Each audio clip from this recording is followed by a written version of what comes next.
For those of you who are wondering where those extra Sundays of ours have gone, they're at Patreon. If you subscribe to QF on Patreon in the link given in the description to the Black Kluge level or higher, you're going to get access to not only the Sunday episodes that are missing from our regular free Sunday lineup, but you'll also get 4 extra episodes per month on Patreon that are unavailable anywhere else. We were discussing angles for a new show, and one sort of subject we didn't feel I felt we haven't covered enough was the era of KC when he joined the show, and the how that affected the show and changed it in so many ways. Now, number one, there was definitely an upswing in, and Stuttering John has mentioned this in his book, fake callers, like more phony callers eventually calling in. Like the callers were getting more extreme. I don't remember if the Suicide Jumper was the KC era, but it's been since outed. It's been since outed that Harry Electric Eel, Harry Anton, whatever, he was responsible for calling in the Stern Show as extreme callers, like a guy who, has sex with his stepdaughter, is fucking his stepdaughter now. Anyway, there's all kinds of different calls during this time. And the idea that they needed fake callers to make fake situations when there's so much fucked up about real life astounds me. I don't think they needed it. I think what happened was once they went on television, once they went on E, they needed more of a performance than radio. You could, like we always say, theater of the mind. That's just what it is. But once they went on, CBS, E Show, and the E Channel and stuff, it just they needed something. They needed something that would pull in that audience. Yeah.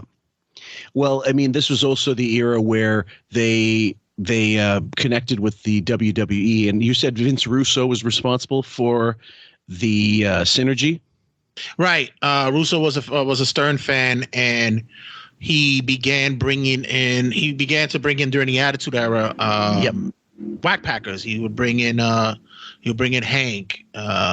He wanted to bring in at one time Beetlejuice, but I believe Beetlejuice was already committed to WCW at one point. Matter of fact, he came in afterwards because that's when Russo went to WCW. But that also opened the dialogue with WWF at the time with Howard, because Howard, he wasn't into wrestling, but he knew that his audience was into it. Big time. Casey, we spoke about it on my podcast, where he said that he just knew how to bring them in. He wasn't like a big fan, but he just knew enough to bring them in at the time. Yeah, and the key was there. The key interviews at the time, and by the way, he did some actually really good interviews with some of the wrestlers that I recall. Like the Roddy Piper interview was one of the best, actually. Roddy was in good form.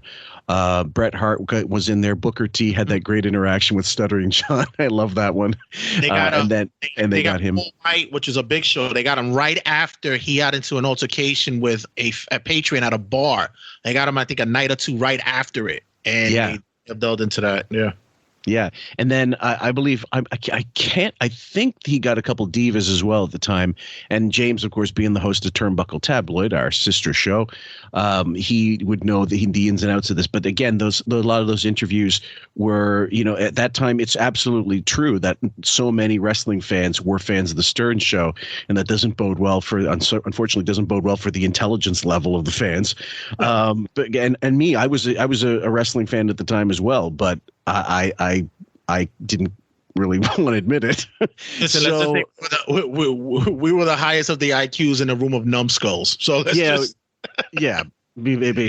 pretty much. And so the KC era also dovetails into the fact that he's now single or separated from Allison before he actually gets divorced, and then also gets divorced during that time. And he's on his, quote, mad tear, which everybody at QF, most everybody, I think, goes with the narrative that there was no fucking mad tear. It was all just calculated to make him look like a straight coxman.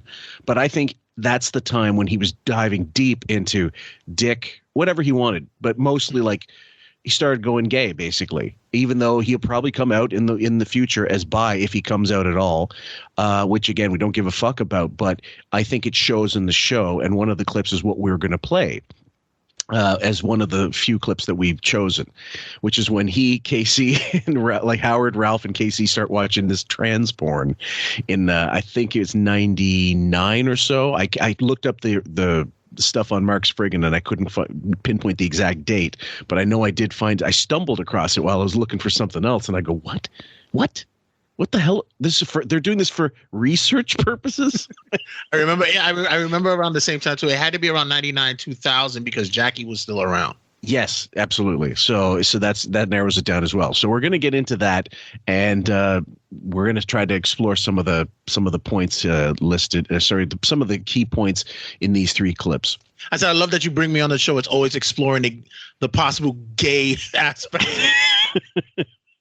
I'm like the gay whisperer for Howard. Like I pretty much know my way around it. Well, I mean, it's there's a guy that was posting recently on YouTube saying and I had to block him because I got fed up with his fucking pontificating because he's insisting, guys, he's not gay. You're just whatever. Like, okay, whatever color the sky is in the world that you live in, fine. But like, you made your point. Get on to something else. I'm fed up with it. So we until we are proven wrong completely, I don't know when we'll stop going on about it. But if he does, we will. Like if he does come out, we'll stop. We'll move on to other things. So let's continue. You got your own personal fag. That's true. Now, but it took him years to get that. Jackie's so into thinking about me being gay. Yeah, because he's gay too. He's so gay. He's so upset that he missed the party yesterday when you were watching that movie. The gay porn. Yeah, but who wants Jackie naked chasing KC around? Because Jackie would have stripped down. Sounds like the host wants that, first of all. And second of all, they weren't even 10 seconds out of the gate when they started projecting gay. Yeah. And Ralph. It was always that way. But at this point, there's already been that caller call in, I think, and say he saw Ralph making out with a dude. What were you guys wearing? KC, come here. What were you guys wearing? Hey, come on. All I know is I looked over, and yesterday, Jackie was kissing Ralph. That What? was weird. Yeah. That was real. You saw it, right? That was real strange. You What are you talking about? Give Ralph a little kiss. Don't ask me. Nobody kisses Ralph but me. Fuck you, Choke Man. I just love hearing Fred in the back go, that was really strange. I'm trying desperately. Maybe you have a better idea of where I could find this, but I'm looking for, and I know I've got it somewhere, I just can't find the right keywords on Mark Spriggan. I'm looking for that clip in which Howard talks about sharing a hotel room with Fred, and Fred at some point goes, you know what? I always got a little vibe, but I picked up a slightly homo vibe from Howard. Yeah, it'll come up. It'll come when I find it. I'll send it to you. Oh, okay. At least, yeah. If you can find the roots of that, I'd love to get that one and use it as a. They were ready to sleep in the hotel, and Howard immediately was going into his underwear to fall asleep, and Fred was like, "Yeah, no, I don't want to. I wasn't comfortable doing that." Awful. I mean, what do you mean? Like a kiss on the cheek? He was like making out with him, kissing his neck and stuff. Oh, my God. And if you weren't around, he would have gone for the mouth. I know. And would you let him, Ralph? You know what's the greatest part? Homo. I kissed Ralph on the cheek, and Howard or somebody said, do that again. So I kissed Ralph again on the cheek.